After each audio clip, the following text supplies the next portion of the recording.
I was born here in Roodepoort. We grew up in Krugersdorp. So we grew up actually foster. I'm very grateful for the people that accepted us into the house.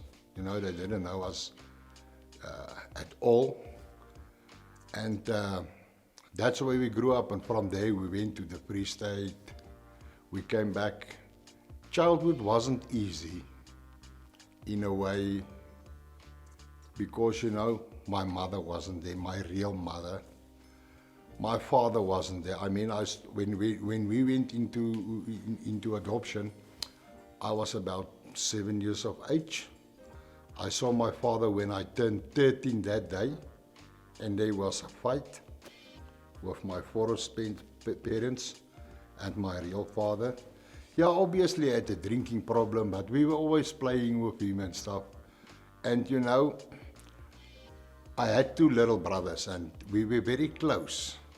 Yeah, my father was drinking and stuff, and my mother was trying her best to keep the family together. And as I grew up, because we didn't have it easy by the foster parents, and because they also had 4 children of their own, and three other children, me and my 2 brothers.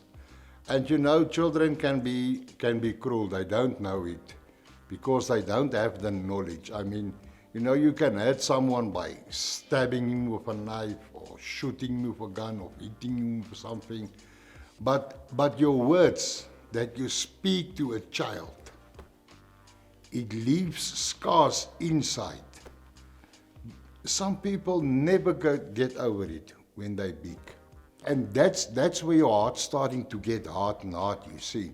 We didn't have it easy. I used to go out helping the old tannies with the trolleys and you know, get a 50 cent, that big 50 cents or a 20 cent, and then or they give you that big red coupon with the trolley's number on it.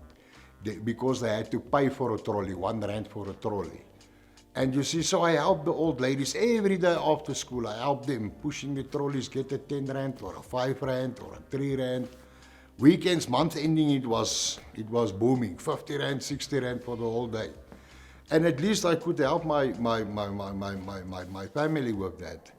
And that is the way I grew up. I grew up with that, eventually left school, with all these troubles I had in my life, and that's how we grew up. And I went to the army. I mean, I think in America you can go to the army out of your free will. That time with us it wasn't like this. You go to the army, end of story. And it never bothered me, or I never asked why was I supposed to go. That was my, you know, my staff brothers, all of them went to the army. So it's, my other 2 brothers, the younger brothers, younger than me, they never went to the army. They never went to the army. The one got discharged because he had the operation and stuff. And the other one, yeah, he wasn't long in the army. Because remember, if you're not medical fit, they discharge you. They take you and you go through medical examinations. So if you're not a G1, K1, bye-bye. They only want fit people there, medical fit. That's a different story again. And you must remember the army had also military police. They have their own system that they're working for. So if you're in the army, if you do something wrong, you don't go to the courts. I don't know if it's still working the same today. I don't know. They have their own court. They have their own judges and stuff there that sentence you to their prisons here by Cinderella, Boksburg, Pretoria. It's military prisons. You see, we call it the DB. Some good experience, some bad experience, made some friends. You want to go out for the night. That's AWOL. That's AWOL. They catch you with AWOL. Came back, met a woman, and that time drinking, you know, your life, there's no God in it, there's no Jesus in it, and you're just going on with your life. And actually the damage was there already long time in your heart, and you don't understand it, because you must know it's so confusing sometimes, and you don't have answers for everything. And so my wife, she committed adultery through this thing that I've been rejected all my years, from your mother and father, felt it rejected. I killed her. I killed her in my rage. I went overboard. It was. I can't explain to you. It just happened, and afterwards I found the police. I tell them to come. I went to the court, and then in the court, a lot of stories were told that wasn't the truth. You see, before I went to prison, I was involved with people, prostitutes that I had, that was on the streets, that paid me. Not in a big way like people have. I was in organizations. I don't want to talk about that, because that's why I say everyone in this country done stuff that they never have been caught. I was never caught for that. That happened many, many, many years ago. And that was involvement with different kinds of peoples. And eventually, I ended up in prison for this thing that I done. That you can't camouflage it, you can't pretend it's not there. And by the time I ended up in prison, I still remember my father, he's passed away now, give me a 50 rand. I still had a white shirt on because I was from the High Court. And I put the 50 rand in my pocket. Yeah, I wanted people to see the 50 rand. And I had fights with people in the cell for this 50 rand, you see. And yeah, that was in Krugersdorp. So I started my sentence there. And yeah, I met some friends, colored people, black people, and we all in the same situation. And as I started to know people, I see, but yeah, here's the Owens. So we join gangs for different reasons. Not everyone in prison join a gang for protection. Not everyone join a gang to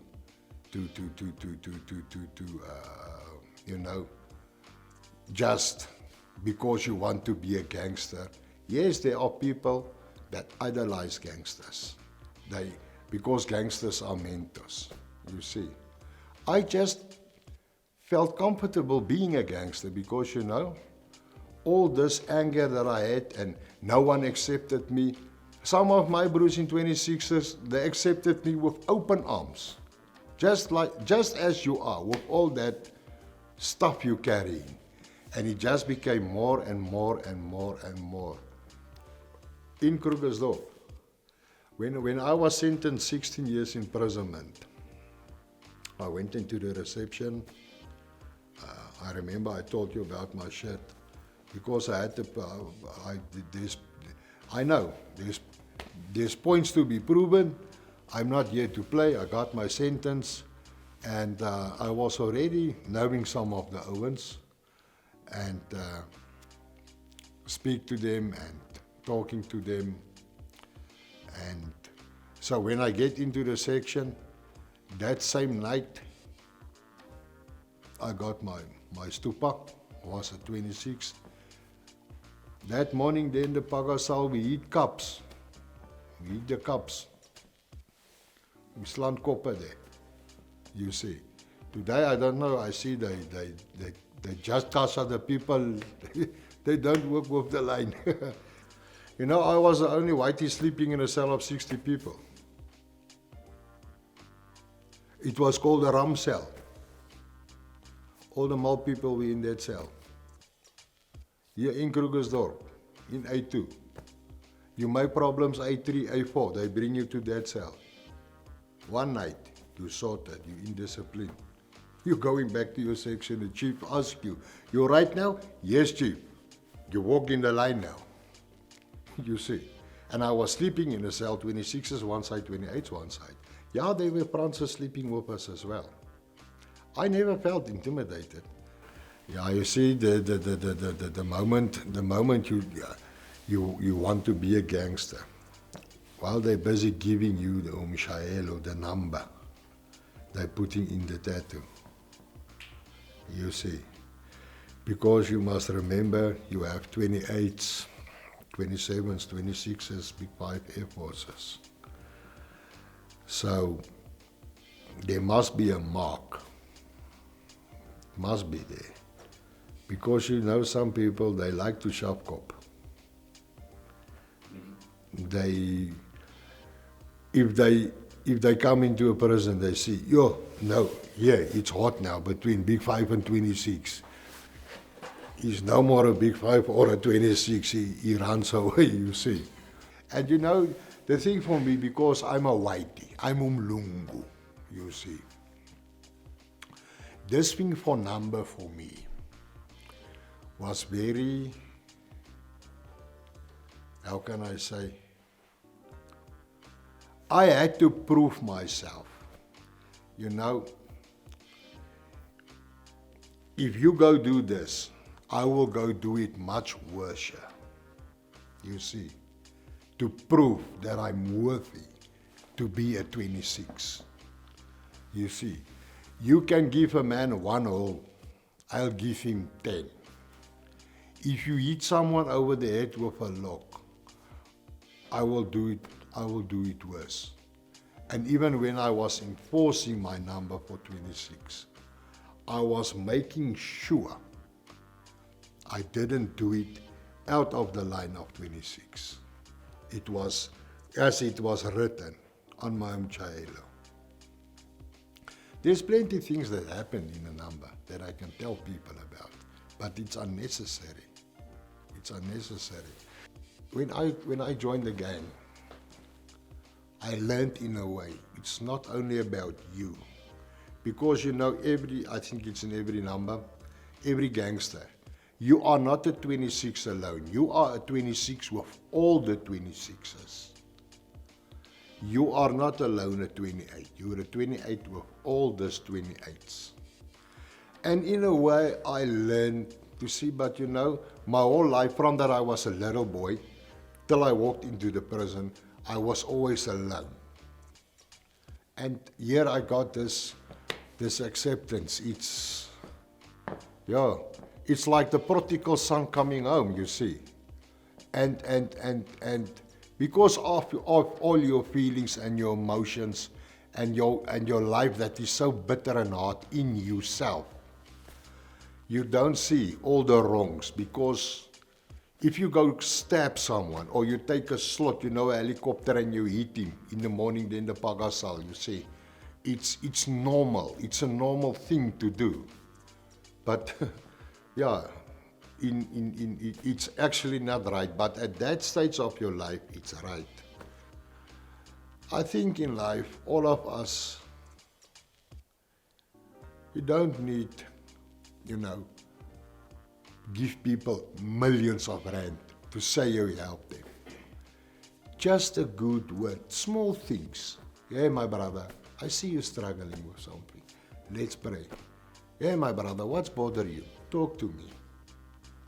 Just have a genuine concern, like there are sometimes in the gangsters, for one another. I mean, in a number, you won't go sleep, you don't have dacha to smoke. I never went to bed and I didn't smoke dacha. There's no zol in the whole prison. But the hours we will sleep, we will have zol. You won't go sleep without milk or your cup of java. You won't. You won't go sleep without tobacco. Even if you're in chains in Nukulukut, when you're at the back of Katlumbi, you won't. The Owens, they took care one of one another. And that is, if we can do that, just in this life that we have. Reach out to one another. It's not always to say in earthly stuff, but spiritually. Just let someone know there's someone that's listening to me.